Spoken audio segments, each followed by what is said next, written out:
British soldier. All around the globe you'll find him, from Gibraltar to Hong Kong. Everywhere he stands against the threatening years, staunch symbol of our common will to order.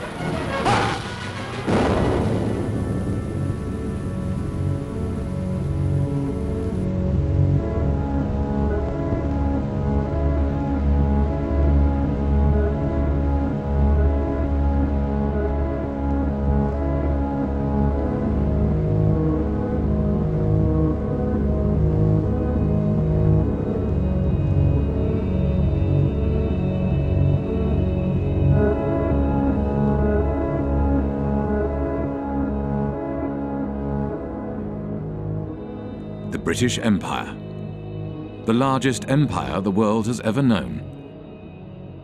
For over 300 years, Britain ruled, its armies conquered, and its bankers proclaimed the might of its currency.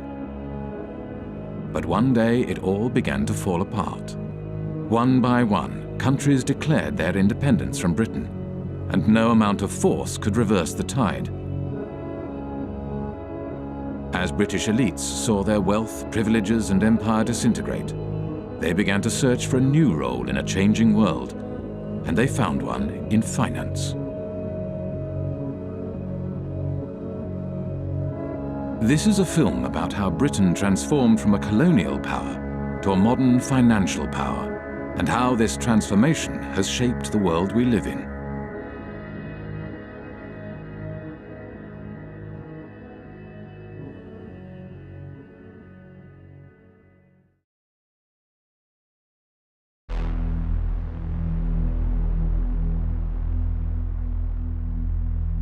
In the days of the British Empire, the City of London was the world's biggest global financial centre. The City of London was the kind of beating financial heart of the British Empire. The historians Kane and Hopkins call it the governor of the imperial engine.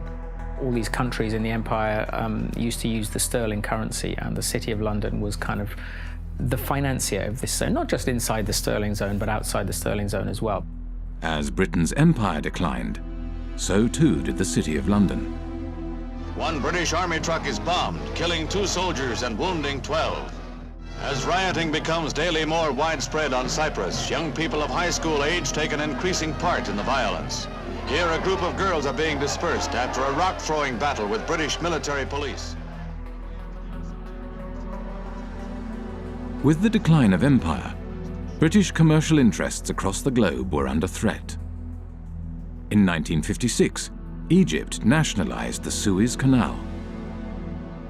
A new Middle East crisis arises as President Nasser of Egypt tells a wildly cheering crowd in Alexandria that Egypt has seized the internationally owned Suez Canal. France and Britain issue a 12-hour ultimatum. Within hours of its expiration, Britain's warplanes are winging their way to Egypt, and its bombers attack 5 key cities, including Cairo. The United States was opposed to the invasion and put pressure on Britain and France to withdraw their troops. There will be no United States involvement in these present hostilities. It is our hope and intent this matter will be brought before the United Nations General Assembly.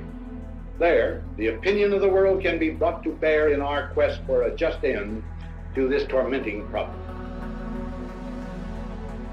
Britain was humiliated. The Suez Crisis signified the end of Britain's role as one of the world's major powers.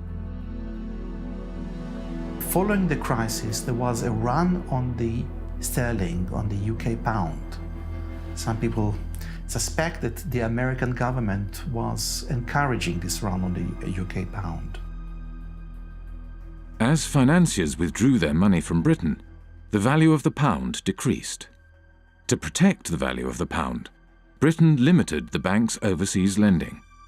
They were not able to invest abroad, and obviously they were unhappy. And we don't know exactly the context, but it's very clear that the banks or their representative made a representation to the Bank of England, which in itself was dominated by representatives from the banking industry.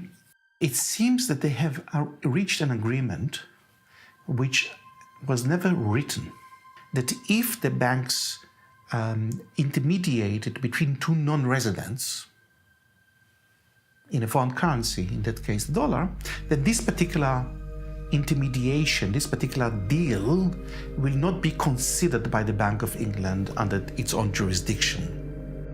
The banks began to create a market for dollars in London, called the London Eurodollar market. To differentiate these euro market activities from their domestic banking activities, banks kept two sets of accounts. The Bank of England, the UK regulator, declared that the London Euro market accounts were not in London, they were elsewhere, and therefore it had no responsibility for regulating them.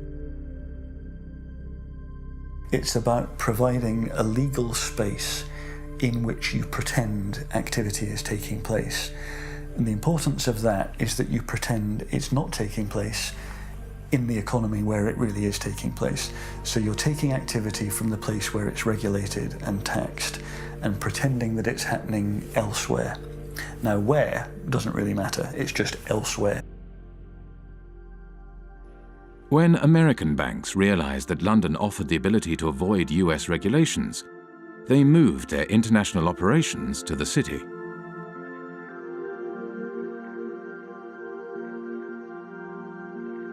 Around the same time as American banks were moving their international operations to London, another new kind of financial space began to emerge, far away from London, in Britain's overseas jurisdictions, the last remnants of empire. Back in the 60s, the Cayman Islands was a complete backwater. The stories go that mosquitoes were so thick in the air, sometimes they were enough to suffocate cows. That's a legend that you hear about the Cayman Islands. I don't know how true it was, but there was nothing happening there. Accountants and lawyers from London arrived in the Cayman Islands and other British dependencies and began to draft a set of financial secrecy laws and regulations. Because these jurisdictions' main selling point was secrecy, they were called secrecy jurisdictions. What the Cayman Islands was doing was straightforwardly illegal activity. Drugs money was coming in huge quantities, tax evasion, whatever you wanted, you could have it. The Bank of England was observing the developments from London and noted in a report marked secret, dated 11th of April 1969, "We need to be quite sure that the possible proliferation of trust companies, banks, etc., which in most cases would be no more than brass plates manipulating assets outside the islands, does not get out of hand. There is, of course, no objection to their providing bolt holes for non-residents, but we need to be sure that in so doing, opportunities are not created for the transfer of UK capital to the non-sterling area outside UK rules." These small territories, the last remnants of the British Empire, which are still overseas territories today, they are still the last remnants of the British Empire. There are 14 of these overseas territories. 7 of them are bona fide tax havens, including the Cayman Islands, Bermuda, the British Virgin Islands. Some of the biggest tax havens in the world today are still British. With access to large amounts of offshore money, the euro market grew rapidly. By 1980, it had reached $500 billion. By 1988, $4.8 trillion. And by 1997, nearly 90% of all international loans were made through this market. The British Empire had sunk, leaving hardly a trace behind. But the City of London adapted and survived.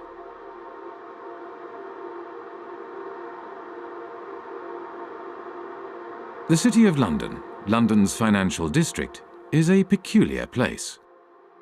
It has been called a city within a city, a state within a state. It is run by an organisation called the City of London Corporation, a private company that performs all the functions of a local council with a private police force and private courts. Those of you who aren't from the UK, some of you even who are, might not be aware just how weird a thing the little City of London is within the big London. The City of London is a separate entity to the wider London, and it has its own head, the Lord Mayor, who's distinct from the Mayor, who runs the rest of London. Every November, the city stages the Lord Mayor's Show, the world's oldest civic procession.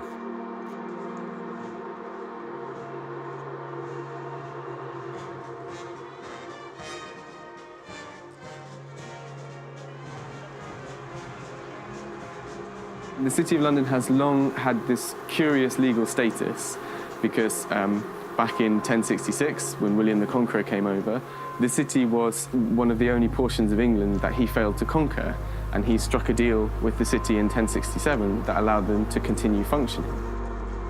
To this day, the City of London is exempt from numerous laws that govern the rest of Britain. Its political system derives from the Middle Ages. The city's electorate is dominated not by its residents, but by the private businesses operating within the city. Its Lord Mayor is selected by the heads of medieval guilds. They have a representative in the House of Commons called the Remembrancer. Apart from the clerks of the court of the House of Commons, he's the only unelected person there. All other lobbyists have to stop, in the lobby. They're not allowed past the lobby. The City of London has a permanent representative in the House of Commons, whose role is to report back to the City of London Corporation and to lobby Parliament on behalf of the city. The Corporation of London, clearly, it's a unique and interesting phenomenon that should have attracted many political scientists, political economists, and economists. But I don't know of anyone who has studied systematically the Corporation of London and its impact on policy or economic policy. So we can only surmise.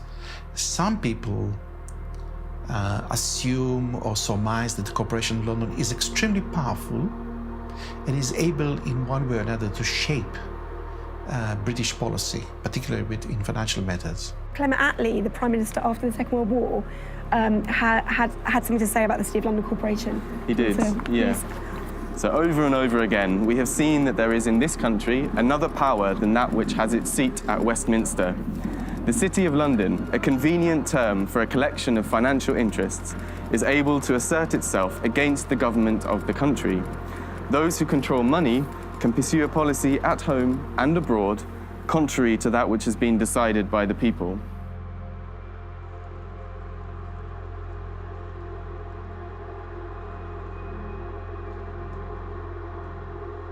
At the heart of the City of London stands the Bank of England.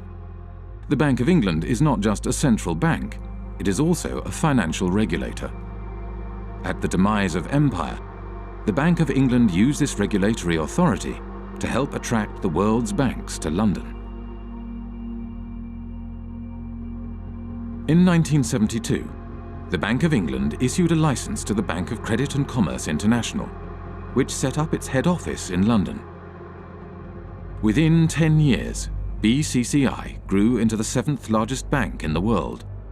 10 years later, BCCI was bankrupt. The deputy director of the CIA, Richard Kerr, said late today that the CIA did use BCCI to support CIA activities overseas. But BCCI had not just collaborated with the world's intelligence services. It had also engaged in extensive financial fraud, money laundering, and terrorist financing.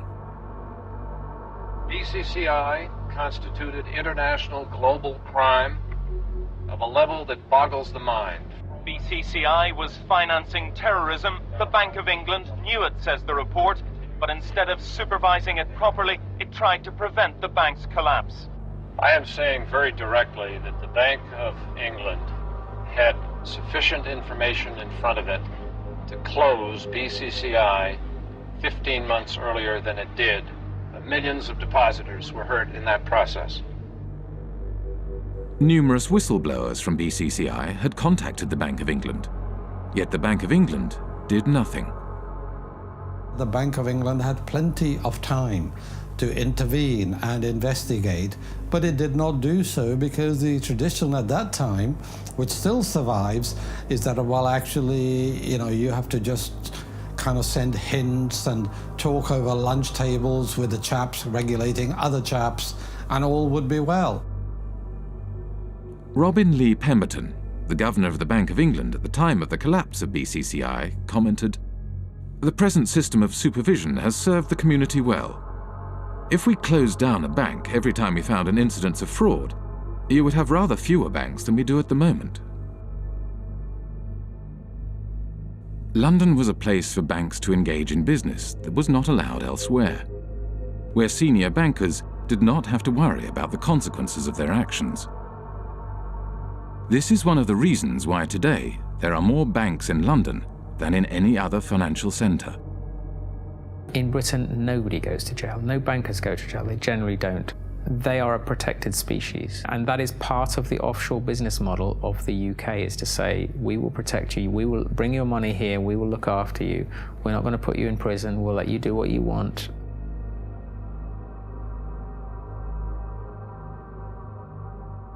Light touch regulation was one way of attracting business to London. Another was secrecy. From the 1960s onwards, City of London institutions began to establish offshore branches in former outposts of the British Empire. Their aim was to create offshore centres with strong secrecy legislation in order to attract capital from across the globe. Swiss banking secrecy is the most famous, the most well-known. You put your money in a Swiss bank and they promise not to tell anybody, and that's one kind of secrecy. But another kind of secrecy, which is very British, is the trust. And the trust is a very slippery, complicated, and devious mechanism. Trusts emerged, the legend has it, from the time of the Crusades, when the knights would go off and fight in foreign lands, and they would leave their assets in the care of trusted stewards. What trusts do ultimately is they play with the concept of ownership. Ownership is not such a simple thing. So the settlor, the knight in this case, would hand over the assets to someone who these days would be called a trustee. It's often a lawyer. Legally, you are separated from those assets. They're not yours anymore. There's a barrier. You can't be taxed on them. Nobody's going to find anything about your connection to these assets. In Britain's offshore jurisdictions, no qualifications are necessary to be a trustee. Anyone can set up a trust and act as a trustee. There is no registry of trusts. There are no bodies to certify that a trust has been set up.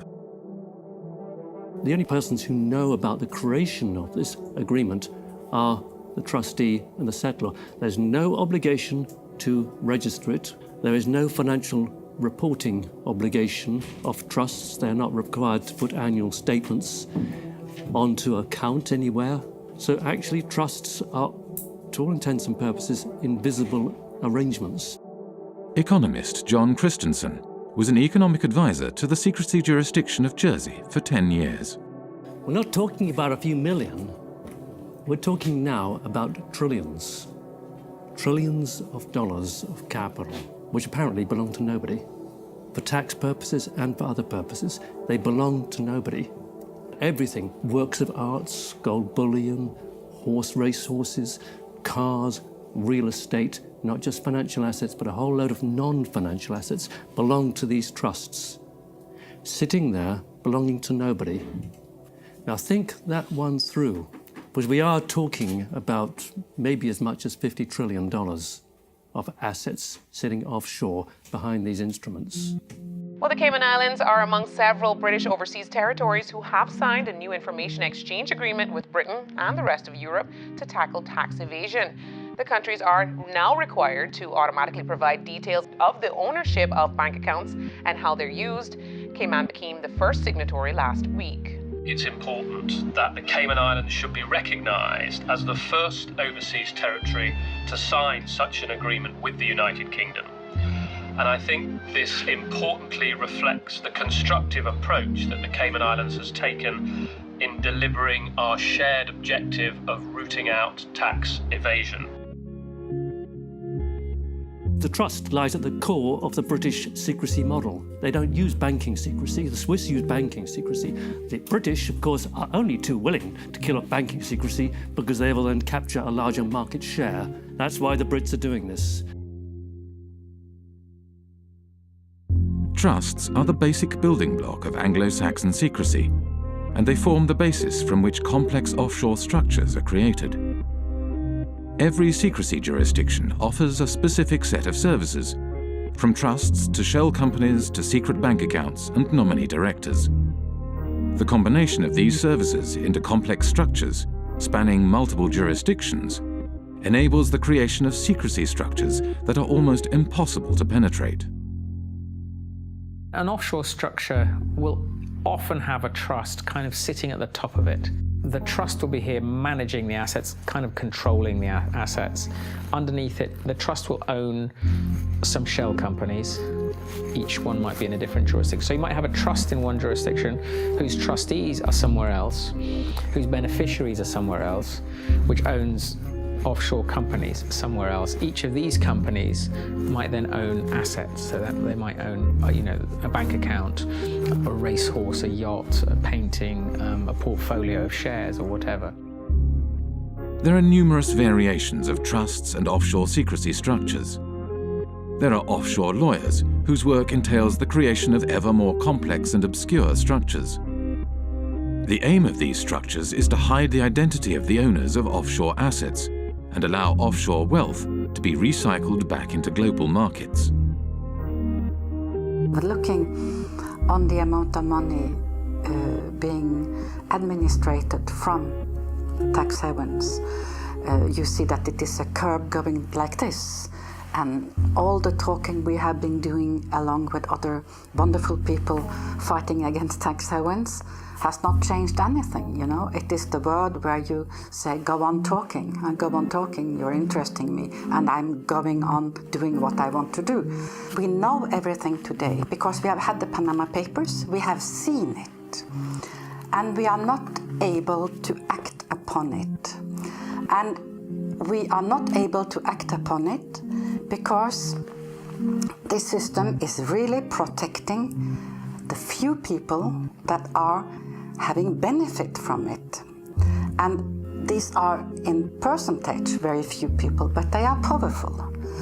And I see in the Panama committee that I'm sitting in, the only thing that could change this is to have a public accessible register of the beneficial ownership of trusts and of all kinds of companies. It is easy. The Panama Papers are a collection of leaks from the offshore law firm Mossack Fonseca. Mossack Fonseca is the fourth largest offshore law firm. The other 9 of the 10 largest offshore law firms are registered in British overseas jurisdictions.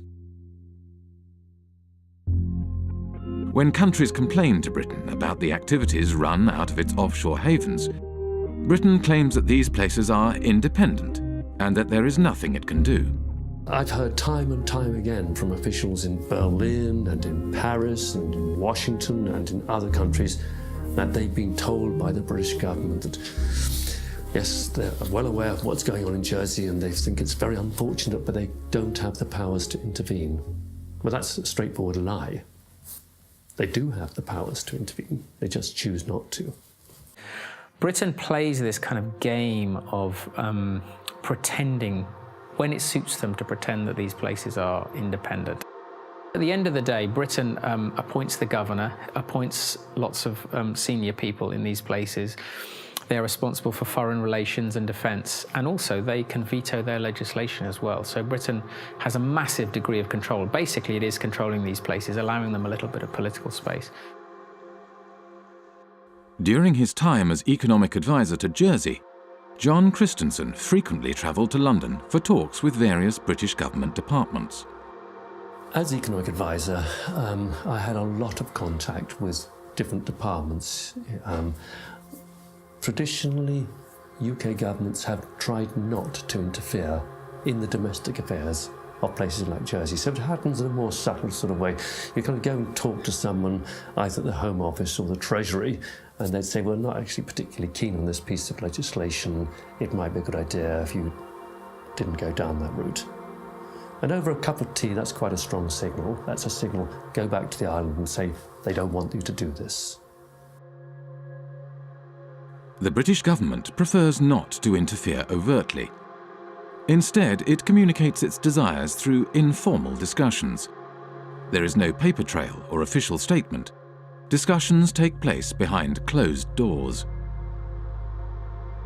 The relationship that these places have with London is very much about the British establishment and people understanding each other. I mean, anybody who is British or knows British people knows that communication between us is often very subtle, and you have to kind of know the codes when people say stuff. I mean, a lot of irony involved and a lot of kind of codified language for the British establishment that people kind of understand how it works. And I think that is very much the case with the British relationship with the tax havens. I think there's a lot of understanding of what we can and can't do without anyone having to actually spell it out. By keeping its power hidden, Britain is able to claim that these jurisdictions are politically autonomous. Independence for Cayman is not on government's agenda. That's the message being sent to the UN Special Committee on Decolonization. Attorney Steve McPhail will be representing government at the UN meeting. The committee was set up to help colonies around the world on the road to independence. But Mr. McPhail says he'll be making it clear that Cayman is not ready for that transition. And that message is that the Premier, his cabinet, his party has no mandate from the people of the Cayman Islands to seek independence. That is the message that I will be carrying. When the Bahamas declared independence from Britain in 1967, the offshore bankers relocated to the Cayman Islands and continued their business from there. It was the British connection that reassured bankers and their clients that their money was safe. This British bedrock, that is what has allowed these places to become so trusted by the financial services industry and offshore finance and all these people. In reality, much of the wealth administered in Britain's offshore havens is controlled from London. The City of London, by and large, likes to do its really dirty work outside London. There might, heaven forbid, be a regulator who actually takes the job seriously and starts to prosecute them for fraud in London. So better to do the frauds offshore in Gibraltar or Jersey, where there's much less risk that a serious prosecution will ever happen. Deals are often discussed and concluded in London, but then registered offshore for tax, transparency, and regulatory purposes. What they allow the city to do is to get involved in dirty business, but then when the scandal hits, to say, well, they're kind of independent, there's nothing we can do about those places, that's not us, that's tax haven activity, and we're the city, you know, we're not involved in that kind of stuff. So it's an incredibly kind of convenient relationship. The City of London has shaped the way in which Jersey, Guernsey, and the British Overseas Territories have developed as tax havens. I see these places as the Frankensteins created by the City of London. Today, the UK is the world's largest provider of international financial services. The UK has an almost unique role in global finance.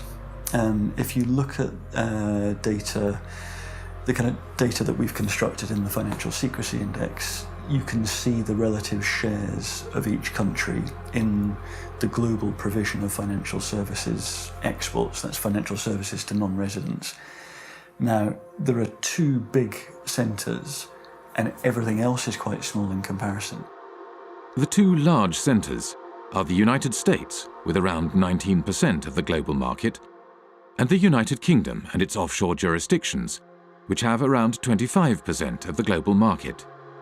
And if you add to that other jurisdictions, ex-colonies, but recently independent, fairly recently, by which I mean Hong Kong, Singapore, maybe even Dubai and Bahrain, and Cyprus, then you reach a figure of nearly 40%.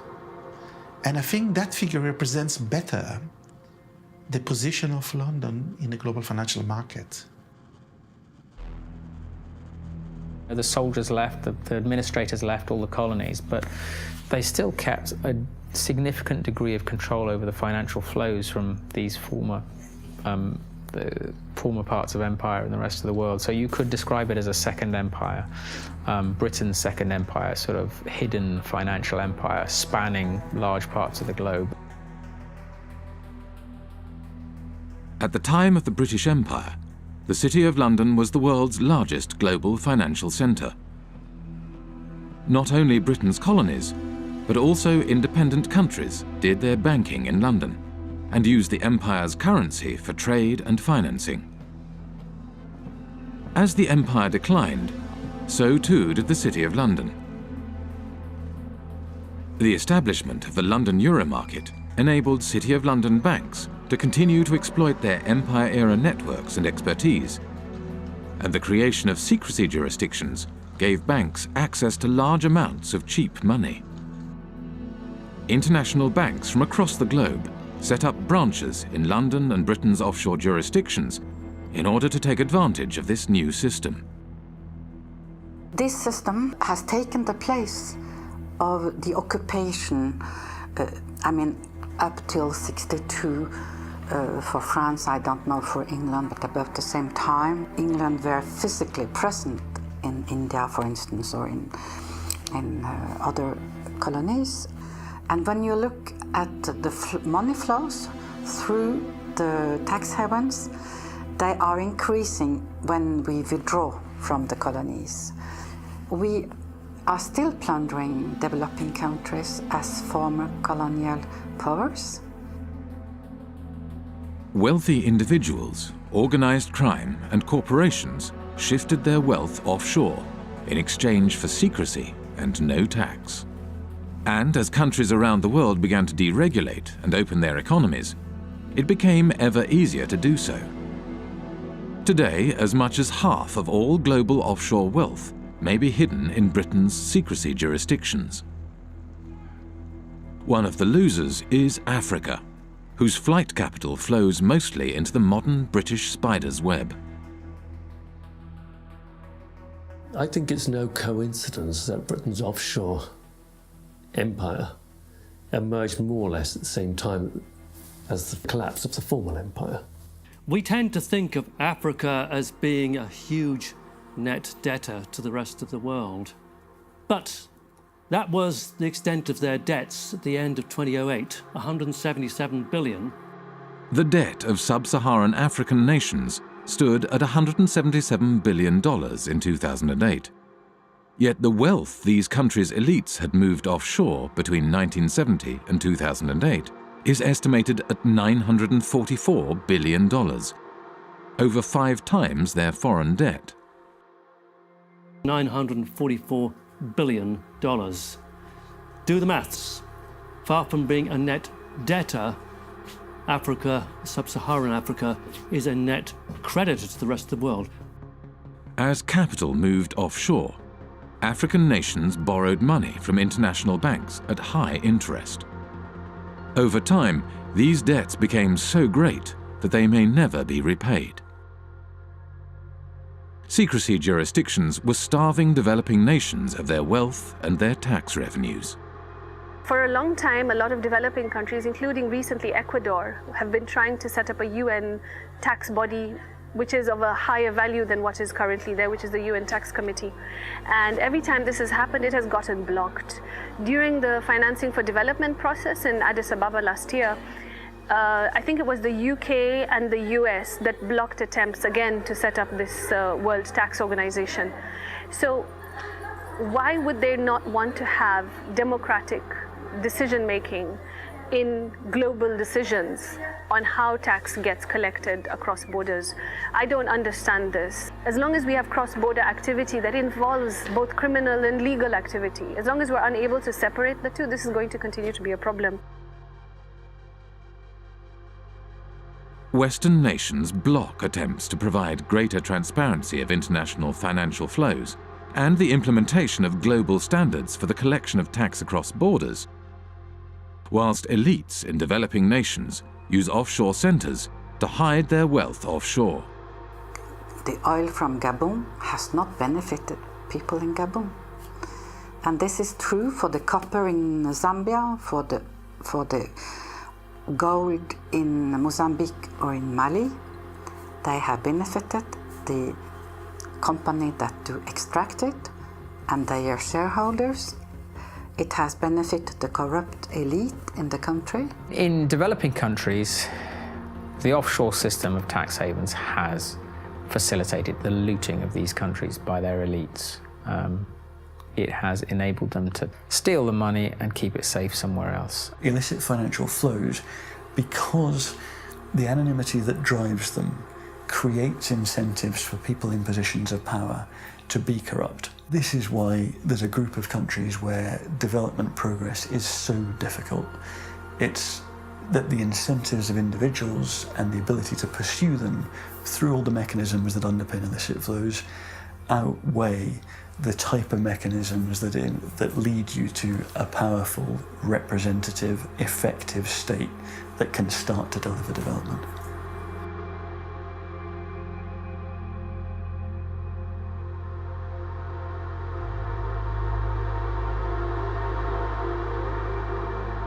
Worldwide, developing countries lose over $1 trillion every year in capital flight and tax evasion. Most of this wealth flows into large Western nations like the United States and Britain and enables their currencies to stay strong, whilst developing nations' currencies remain weak. But illicit flows into Western nations also had another unexpected side effect. The economies of the United States and Britain began to financialize. The origins of this financialization, or deindustrialization, go back to the 1960s. Anti-war demonstrators protest U.S. involvement in the Vietnam War in mass marches, rallies, and demonstrations. President Johnson, meanwhile, let it be known that the FBI is closely watching all anti-war activity.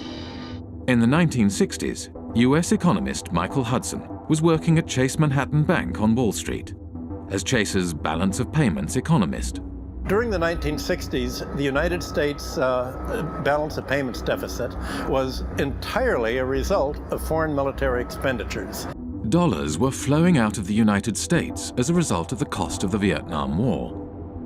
The United States attempted to prevent the dollars flowing to Vietnam from being deposited in foreign banks. The government asked Chase to set up a branch in Saigon during the Vietnam War. And as you can imagine, it didn't have windows. It was sort of a fortress. It lost money, but the government went to Chase because it said, if you don't get this money that's being thrown off by the military in Vietnam, then it's going to go into French banks. It'll get to General de Gaulle, and you know what he's going to do every month. He's going to cash it in for gold. That's what the United States was trying to stop. The US was not successful in stopping the outflow of money, so it began to hatch a different plan. In 1967, Michael Hudson was handed a memo by a former State Department employee. In 1967, I was given by a former State Department employee in the elevator at Chase Manhattan a memo from the State Department urging that Chase Manhattan would take the lead in helping the United States become the Switzerland of the world, meaning the flight capital. The State Department, through Chase, asked me to estimate how much money do you think is available if America were to become the new Switzerland, and how do we do it? The plan was to organize offshore banking centers in the Caribbean and elsewhere, and the hot money wouldn't come directly into Chase because that wouldn't be nice and very legal. What happened was that the Latin American criminals, other criminals, drug dealers, all sorts of organized crime, would put their money in the offshore Caribbean banks, and these offshore banks would then deposit the inflow in the head office. By moving offshore dollars back into the United States, the US was able to stop the outflow of dollars and support the value of its currency. Every country looks to its foreign exchange rate. And the foreign exchange rate is not only imports and exports, it's capital movements. And if you look at the International Monetary Fund's monthly international financial statistics, you have sort of a steady balance of trade, a steady immigrants' remittances. What goes up and down are called errors and omissions. What the United Nations and the IMF call errors and omissions are flight capital. It's the reason that it's omitted is they don't like to really look at this. In the 1930s, Roy Ovid Hall, economist for the U.S. Commerce Department, wanted to include criminal movements in the balance of payment statistics. And Congress got very upset. I was told in Washington, the argument was, we're a Christian country. We don't want to report crime. It's just, don't look at it. And they forbid him to include criminal money in the balance of payments. I guess now you call it errors and omissions. You don't call it criminal inflow and outflow. In the 1960s and 70s, Britain was faced with a similar dilemma as the United States. Money was flowing out, and this decreased the value of the pound. Britain realized that it, too, could support the value of its currency by opening its domestic markets to the trillions of dollars passing through its offshore havens. But just as in the United States, this had an unexpected side effect. The British banks today, just as in the 19th century, don't put their money into British manufacturing. They put their money into real estate speculation, into financial speculation, foreign currency trade. So the financialization of London has helped deindustrialize the country because it's enabled sterling to be supported by this huge inflow of hot money, this inflow of drug dealing money and criminal money and tax evasion money all over the world that is going to London instead of going to Switzerland, Liechtenstein, or the Caribbean.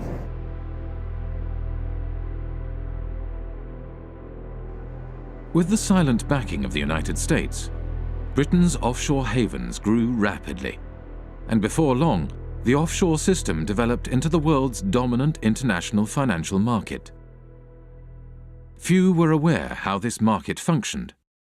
In 1986, economist John Christensen went offshore to investigate. He applied for a position at the Jersey office of one of the world's major accounting firms.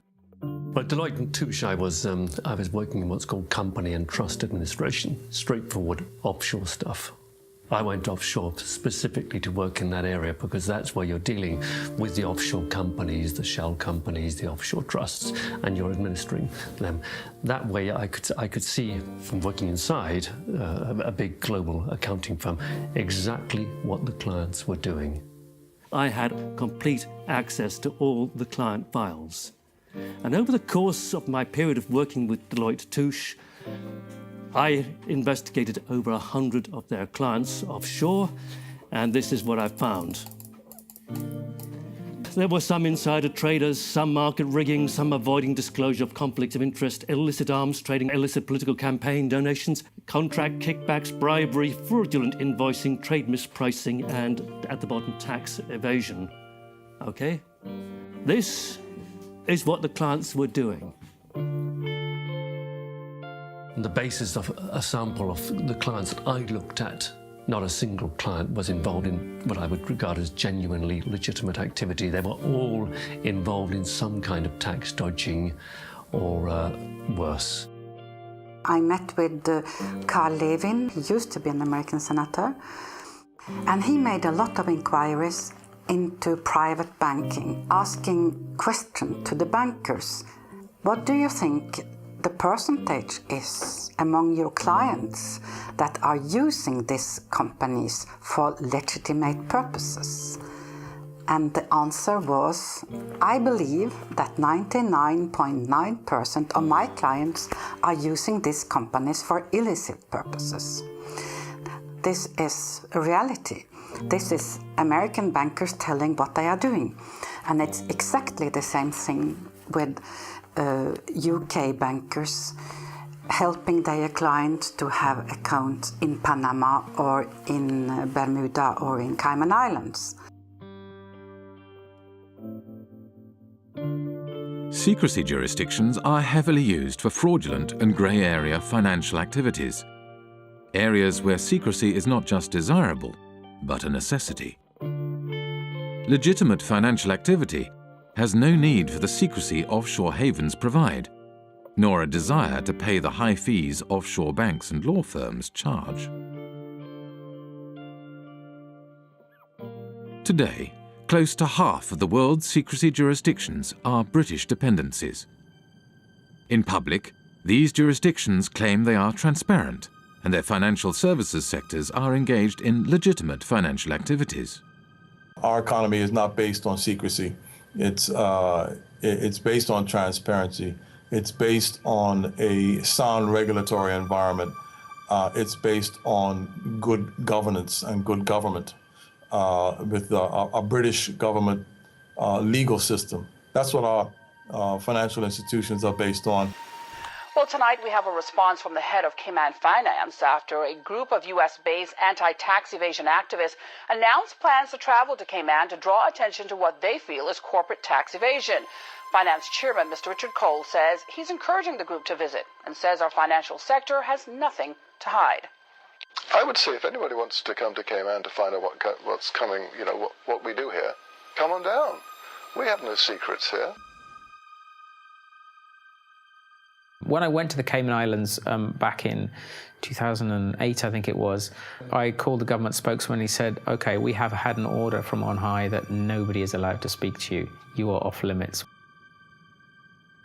In 2011, journalist Nicholas Shaxson released Treasure Islands, a groundbreaking book about the offshore system. The author of a series of international media reports says he would welcome a debate with Cayman Finance Chair Tony Travers. Mr. Travers recently called Nicholas Shaxson an imbecile with the understanding of an 11-year-old. There are always going to be the politics of envy. Now, the politics of envy are exacerbated by imbeciles who don't actually understand what's going on in the Cayman Islands. I don't know what he's talking about. And furthermore, he doesn't know what he's talking about. The Cayman Islands is the 5th largest financial centre in the world. It hosts 80,000 registered companies, over 3/4 of the world's hedge funds, and $1.9 trillion in deposits. It has a population of 60,000, roughly equivalent to New York's homeless population. A strange mixture of characters populate the offshore world. British ex-public schoolboys, members of the world's intelligence services, global criminals, assorted lords and ladies, and bankers galore. With so much at stake for so many wealthy and powerful individuals, it may come as no surprise that Britain's offshore havens have developed their own curious mechanisms to prevent information from leaking out. For many people who work offshore and who don't like what they're doing, it's very hard indeed to dissent, because they will be attacked personally with a degree of viciousness which is quite extraordinary. Most of the time the instruments of suppression are relatively sophisticated. You won't get promotion by doing this, or your family won't like it. It's not generally, let's slam them in prison. That's far too crude. We are talking about very substantially, the establishment, the British establishment in these cases. The mechanisms are very, very subtle. Sort of ostracism is one way of doing it. These peculiar mechanisms for, if someone tries to blow the whistle, you find all sorts of methods that aren't the just fire them, you give them far too much work to do, you steer them in a different direction. One person who is intimately familiar with how suppression works offshore is former Jersey Senator and Health Minister Stuart Sivray. In 2009, he leaked a report on a rogue nurse suspected of killing patients at Jersey's hospital. It all came to a head during a state's debate on Tuesday the 10th of March. Senator Stuart Sivray brought the sitting to a standstill, claiming Senator Jimmy Pershard had sworn at him and told him to go and top himself. Senator Pershard denied the claim, saying, "I absolutely refute that." But less than a week later, he was forced to admit he'd lied. Senator Pershard has now admitted that on another occasion he did tell Senator Stuart Sivray to go and do everyone a favour and slit his wrists. I was arrested at my house one morning by 6 plainclothes police officers. There were another 2 specialist data search police officers on hand, and also another 2 police officers in full body armour of one of those battering rams they kind of use in drugs raids. So 10 police officers descended on me without a search warrant. The property was turned over from top to bottom. All of the computers were seized and searched. All kinds of private constituency data was stolen by the police. Shortly after we began filming, a police officer exited the police station. As he hurried past, he grinned at the camera. The officer was on his way to test the sirens on his motorbike, which he did at intervals throughout much of the remainder of the interview. When it came to prosecuting me, Stuart Sivray was prosecuted under the data protection law. Now, when the authorities were prosecuting me, I claimed that this was a legitimate public interest disclosure defence, and I, with an expert witness, was able to produce a set of reports that effectively destroyed the prosecution case. In reaction to this, the magistrates ruled that Stuart Sivray's defence case, that he had leaked the report in the public interest, would no longer be admissible, but continued to prosecute him all the same, without a defence case. Over the past 7 years, Stuart Sivray has been repeatedly taken to court and imprisoned 3 times. He does not know when or if the persecution will end, nor does he know when he will find himself behind bars again. To look at Jersey from the outside, it looks like it's got a prosecution system, it looks like it's got a court and a legislature, but none of it's real. It's a Potemkin village. None of these systems in Jersey meet the tests of being objective or actually functioning properly. The experience that Stuart Sivray had is, he's perhaps at the blunter end of the scale. He was simply suppressed and taken to court on trumped-up charges. So let's carry on pretending to do the interview. They might get bored. This is the kind of how oppression happens in Jersey. You see, all kinds of little things get done to harass people. Even they don't often go to the kind of extremes that they did against me in terms of actually arresting me and putting me in prison. But the authorities use all kinds of other lesser little methods to interfere with people, kind of sabotage things. Obstruct people, make life difficult for people. If you annoy the establishment in Jersey, you won't get a job here. Your children won't get decent jobs. That's kind of how it works. I went to Jersey in March 2009 with Nick Shaxson. About 24 hours after we arrived in Jersey, we were there for several days. Nick said, have you noticed that we're being followed? Ever since we arrived at the airport, we've been followed. He said, don't look now, but we're being followed now. Turns out he was quite correct. We were being followed. And I found that very disturbing indeed.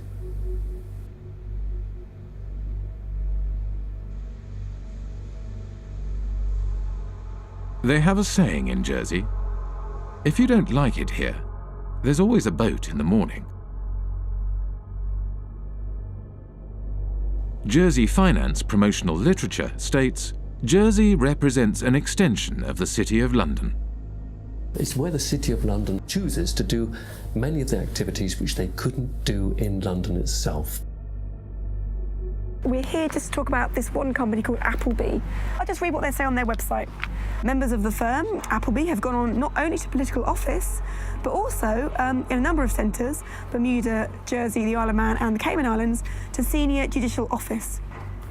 So essentially, they're boasting of the fact that their staff and their partners have a real interchange between the people that are in power in these offshore financial centres.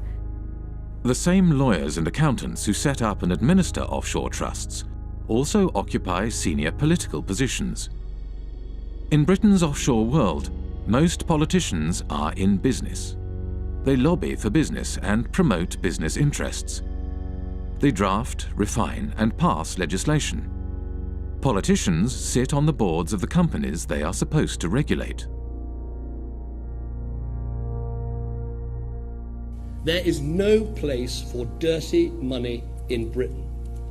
Indeed, there should be no place for dirty money anywhere.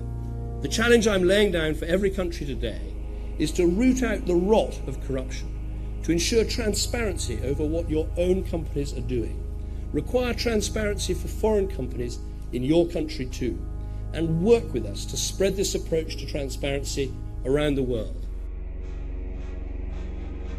In public, British politicians claim they are cracking down on secrecy jurisdictions and corruption. But in practice, they do the opposite. When I talk to politicians in Brussels, they say that they've had more lobbyists from London,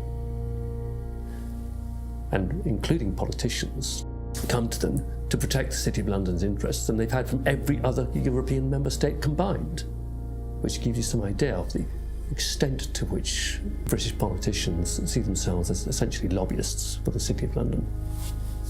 We begin with our big story. Cayman's efforts to ensure transparency in its financial services sector is being recognised by the international community.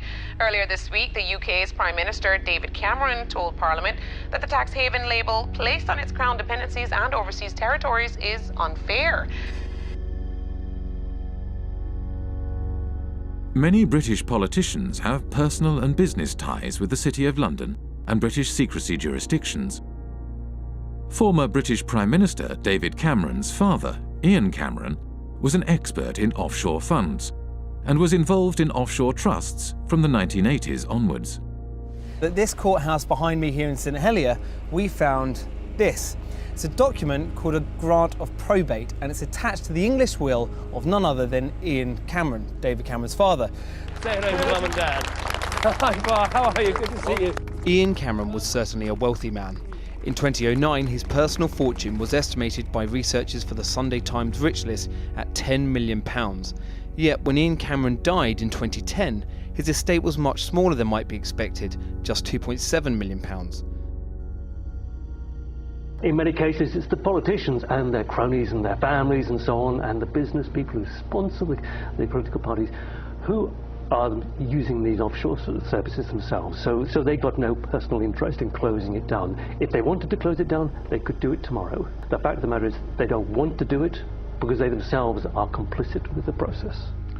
If you come from the same kind of background, you know the right people, then all the kind of legal niceties will often fall away. You can get away with doing all sorts of things that they wouldn't just let any old person, if you came knocking on the door saying, can you set up an offshore company to do this, they'd tell you to get lost. But if you're part of the networks, you can do these kinds of things. So that's a very important part of the whole system. Upper class British public school kind of establishment that has been there since, for centuries.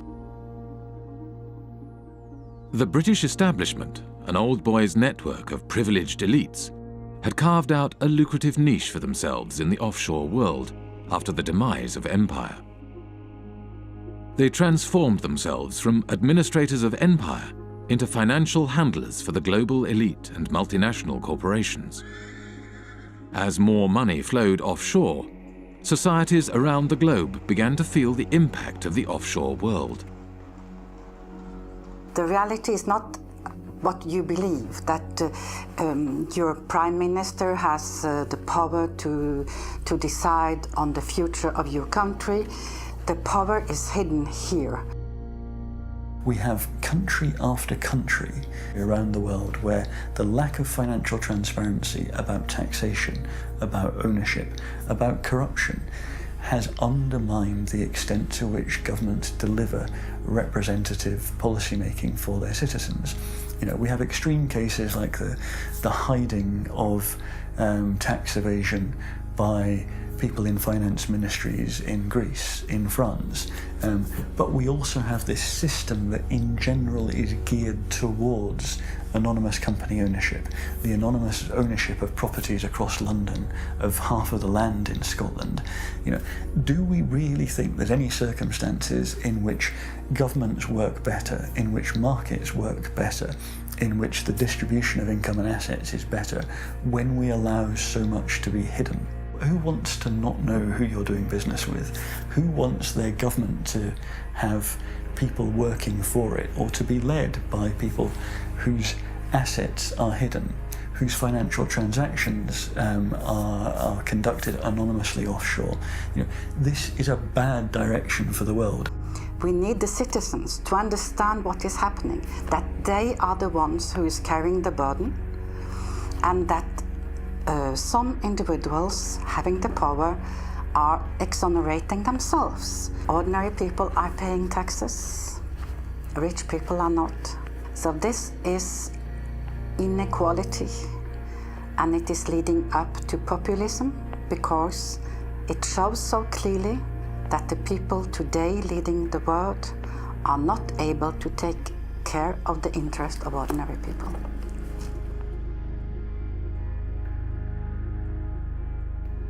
Back in the 60s and 70s, you know, tax evasion or pushing back against taxation, it was kind of seen as anti-establishment. So, you know, the Rolling Stones and Phil Collins, all these people kind of going offshore, going away.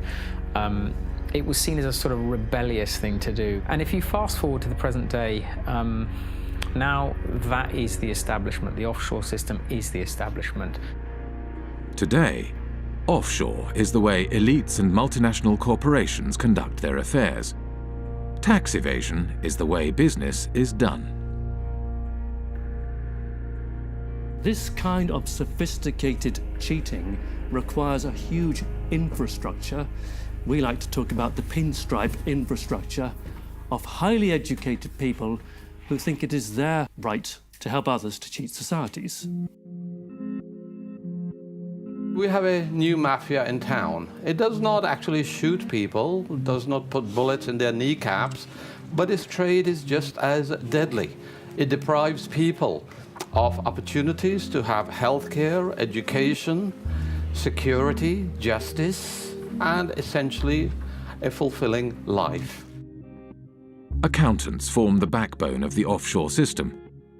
They administer the structures that allow individuals and corporations to shift their money offshore and evade taxes. There are about 2.5 million professionally qualified accountants on this planet. About 330,000 are in the UK. Well-known people, well-dressed, well-fed, highly paid, are sitting in city centre offices, and they are paid to dream up tax avoidance schemes for individuals and for corporations. We can all elect a government which says, vote for us, we will give you better healthcare, better education, better security. And next day accountants say, sorry about that folks, you elected this government, but we actually got a tax avoidance scheme, and the Amazons and the Googles and Microsofts won't be paying any taxes in your jurisdiction. Too bad you voted for it, but actually you're going to get something else. So it's a crazy world that part of the business model at big accountancy firms is how to deny public the services by erosion of tax revenues. And these firms are then rewarded with government-funded contracts, and the same firms are then advising local governments and the central governments, and the same firms then report on the company accounts and tell us all is well. When I argue this with a Pricewaterhouse partner in a face-to-face debate, he said, Professor Sikkar, you never give us credit for anything. We generate millions of dollars of revenues, and we have lots and lots of satisfied clients. What is your problem? And my response was very simple, that's the language of drug pushers and pimps.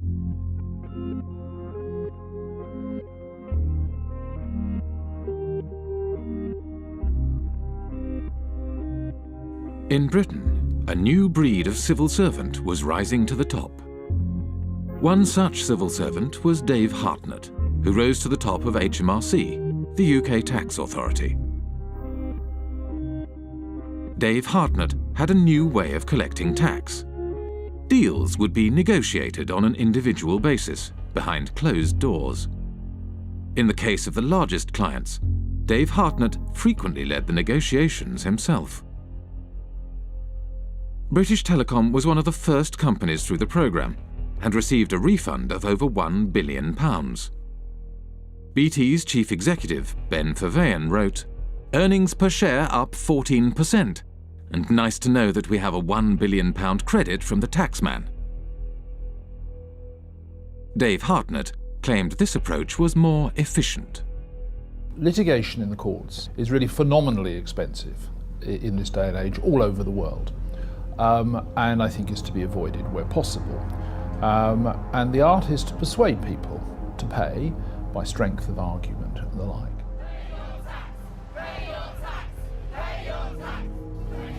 After protests erupted in 2011, the Treasury Select Committee questioned Dave Hartnett. Dave Hartnett claimed he could not give any information due to taxpayer confidentiality. What in statute prevents you from disclosing information to Parliament? All my advice, Mr. Barclay, so far has been that I am prevented, and my colleagues are prevented, by the Act and by the decision of the Commissioners. Dave Hartnett failed to mention that the legal advice he had received stated that the disclosure of information was at the discretion of the head of HMRC. The head of HMRC was Dave Hartnett himself. Just like the mafia has penetrated the state, accountancy firms have also penetrated the state. The head of anti-avoidance in the UK tax authority is from one of these firms.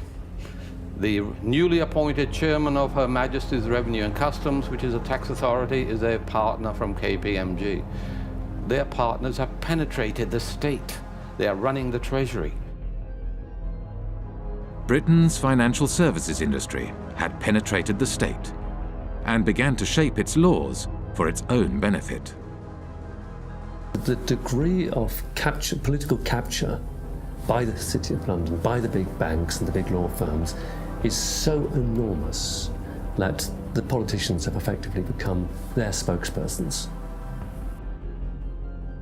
With the government unwilling to act in the interest of the public, a group of protesters confronted Dave Hartnett at a private event in Oxford. Hi everybody, I'm sorry to interrupt. I'm just going to take a few moments of your time. Here tonight to present Dave with an award. It is the Lifetime Achievement Award for services to corporate tax planning. Thank you. Thank you very much. Dave's been a great friend to the industry, a great friend to many of us over the years, and really we just can't thank him enough for what he's done. Obviously us at Vodafone, it saved us billions off our tax bill, and our friends at Goldman Sachs as well, we've also saved us millions as well. 25 million or so. These people are trespassers and intruders. And I know you've had problems with this is an unlawful conspiracy to trespass. And you will go, sir. You will depart immediately before we set the dogs on you.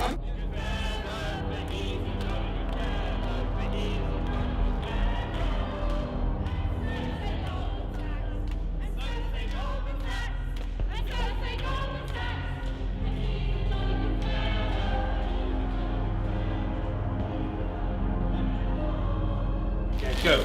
You're trespassing. Okay. Sorry. You are trespassing, scum. Go.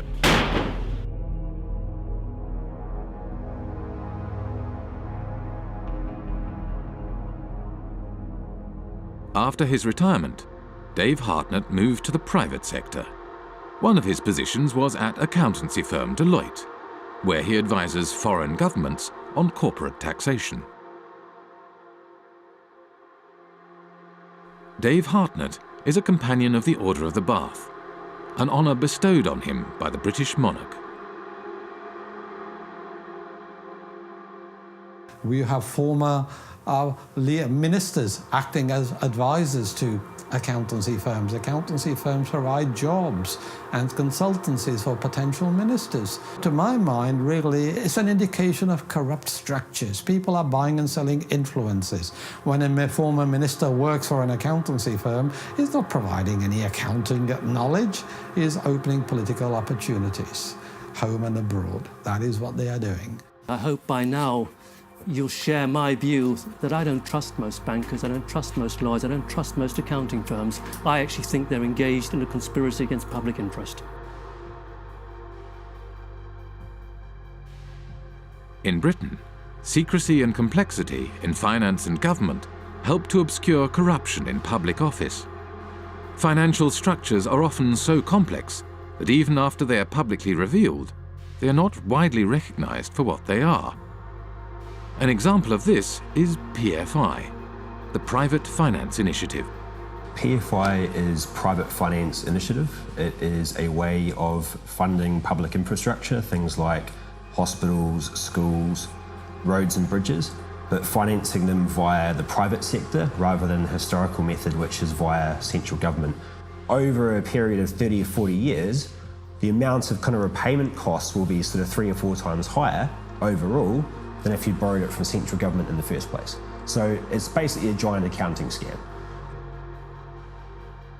Once the PFI policy has been set up, you find that the big 4 accountancy firms were actually paid members of staff within the Treasury Department who were then actually going around and selling and advising upon the implementation of PFI contracts by public authorities.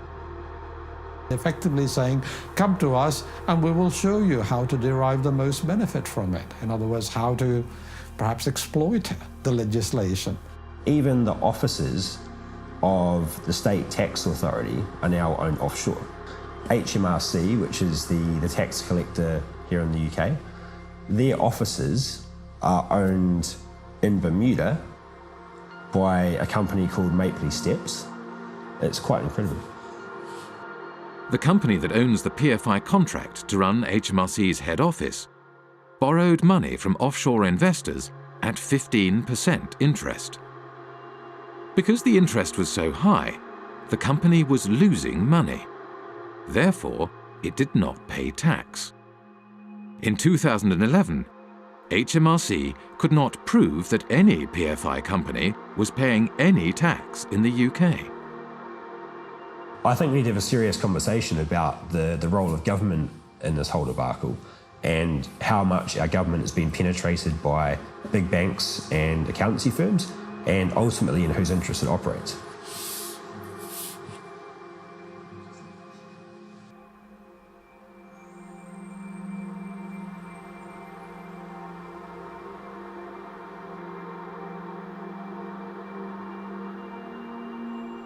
The reason we were protesting outside the Africa PPP conference is that we wanted to make sure that citizens back in Africa should hear about the fact that such policies have been a complete failure here in the UK. We know that these products are not being marketed to African countries in their own best interests. Their only motivation is to spread the reach of financial services into new markets. It's all being promoted in the interests of the City of London. What you're seeing is basically a second form of colonialisation. You've had initially occupation, resource extraction, and through that process, countries like Britain, which have had a large offshore empire, have developed significant networks, and now those networks are being used to promote and exploit financial services.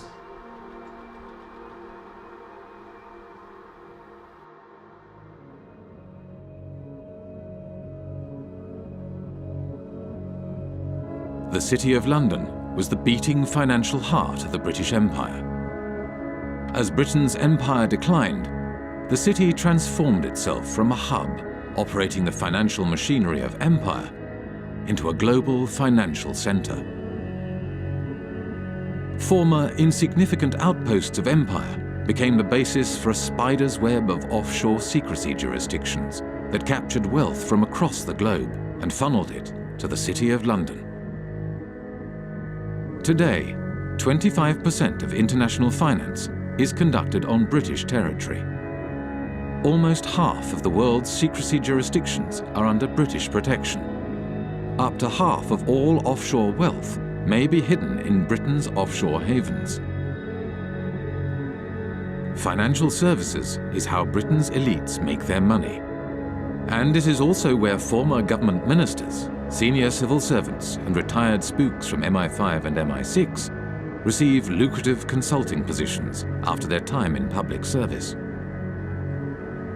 Together, they have transformed Britain and its dependencies into the world's largest tax haven, harming development throughout the world and turning Britain itself into a country that serves, above all, the interests of its elites.